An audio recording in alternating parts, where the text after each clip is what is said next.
Hello and welcome all to this yet another amazing session. Students, today I will discuss previous year questions of periodic properties part 02. Part 01 has been already discussed. If you didn't watch part 01, you can watch part 01 for your better understanding in this video. The link is in description box. Okay, let me introduce myself. I am Prajwal Singh, BTech first year student. So without wasting your time, let us start now.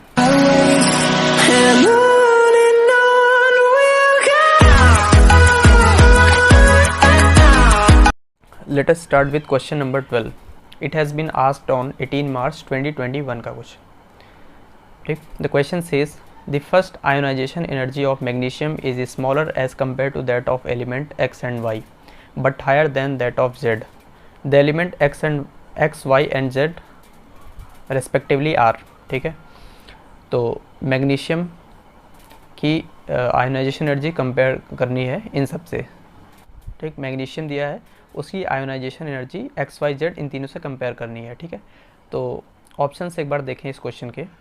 ठीक है, तो जो Z है, Z 3 में जो है an atom दिया है और एक में क्लोरीन दिया है. ठीक है, तो यहीं से स्टार्ट करते हैं. क्लोरीन जो होता है वो पीरियोडिक टेबल में लेफ्ट वर्ड्स होता है, और हमको पता है पीरियोडिक टेबल में जब हम पीरियड्स के along left to right move करते हैं तो आयोनाइजेशन एनर्जी इंक्रीज़ करती है. तो डेफिनेटली क्लोरीन एक नॉन मेटल भी है, तो क्लोरीन की आयोनाइजेशन एनर्जी जो है वो मैग्नीशियम से तो ज़्यादा ही होगी.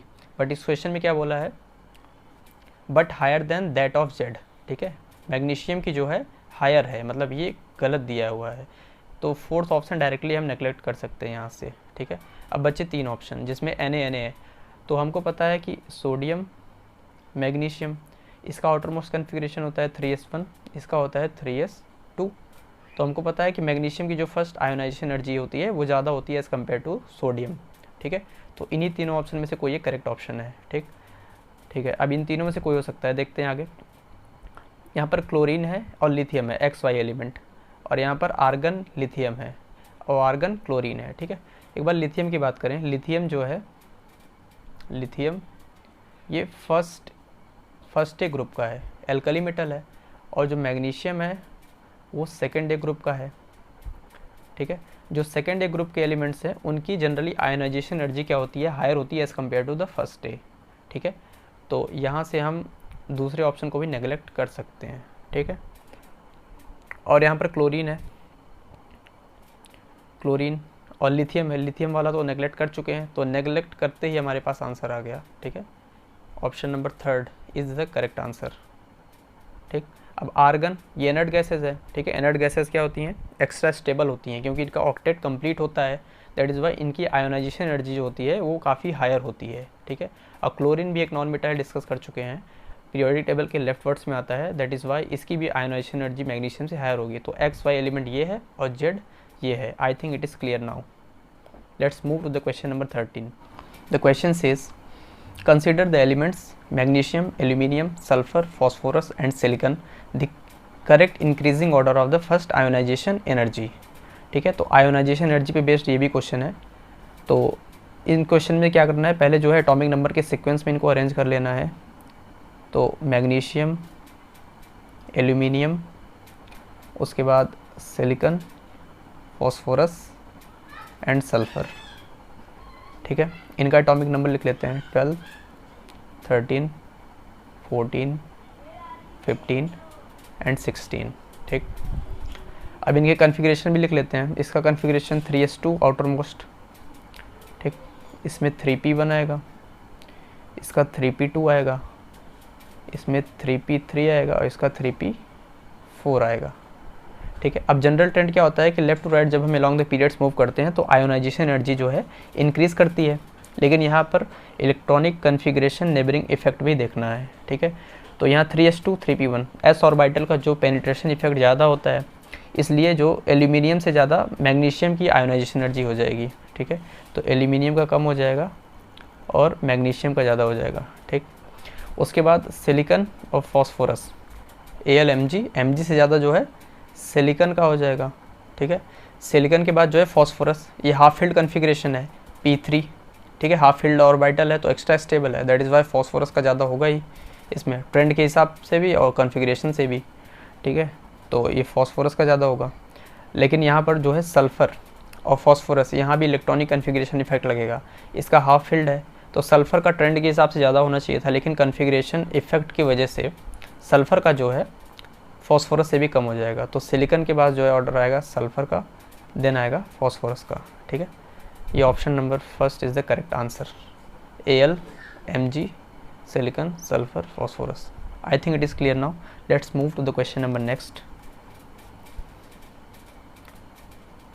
Question number 14.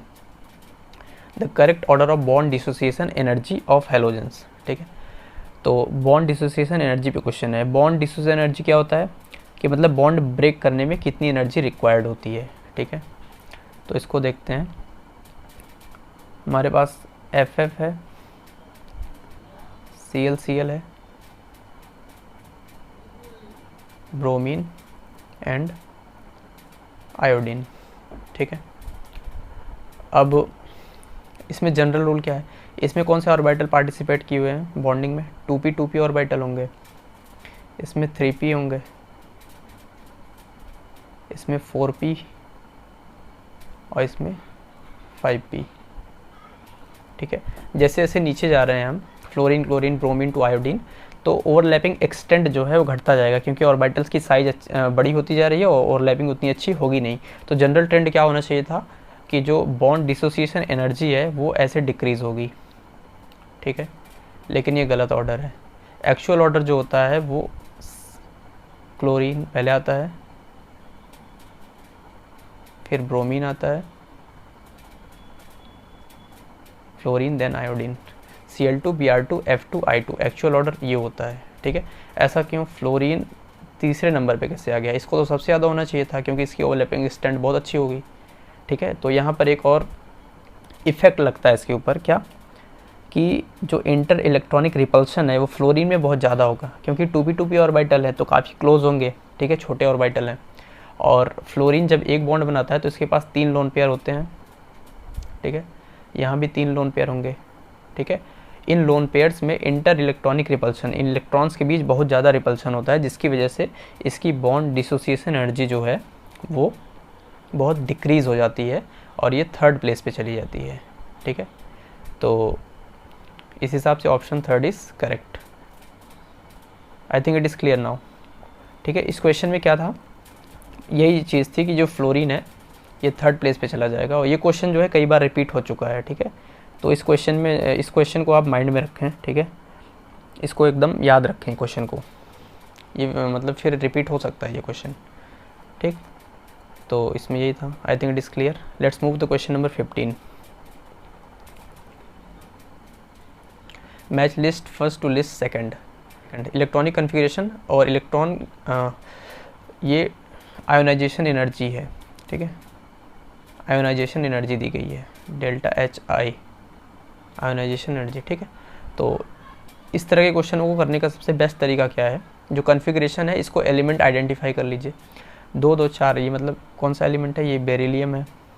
ठीक, 2 2 4 4 8 ये ऑक्सीजन है, 2 2 4 3 7 ये नाइट्रोजन है, और 2 2 4 1 5 ये क्या है, बोरॉन है। ठीक है, अब एटॉमिक नंबर के सीक्वेंस में अरेंज कर लीजिए, बेरिलियम, बोरॉन, नाइट्रोजन, ऑक्सीजन। ठीक है, एटॉमिक नंबर क्या है इसके, 4 5 7 और 8। ठीक, अब इसका कन्फिगरेशन लिख लीजिए। इसका आउटर मोस्ट कन्फिगरेशन 2s2 आएगा, इसका 2p1 आएगा, इसका 2p3, इसका 2p4। ठीक है, अब आयोनाइजेशन एनर्जी का ट्रेंड क्या है, इलेक्ट्रोलाइट जाने पर इंक्रीज़ करता है। ठीक, तो यहाँ पर बोरॉन का ज़्यादा होना चाहिए था, लेकिन इलेक्ट्रॉनिक कन्फिगरेशन इफेक्ट की वजह से इसका पेनिट्रेशन ज़्यादा है, दैट इज़ वाई बोरॉन से ज़्यादा तुम्हारा बेरिलियम का हो जाएगा।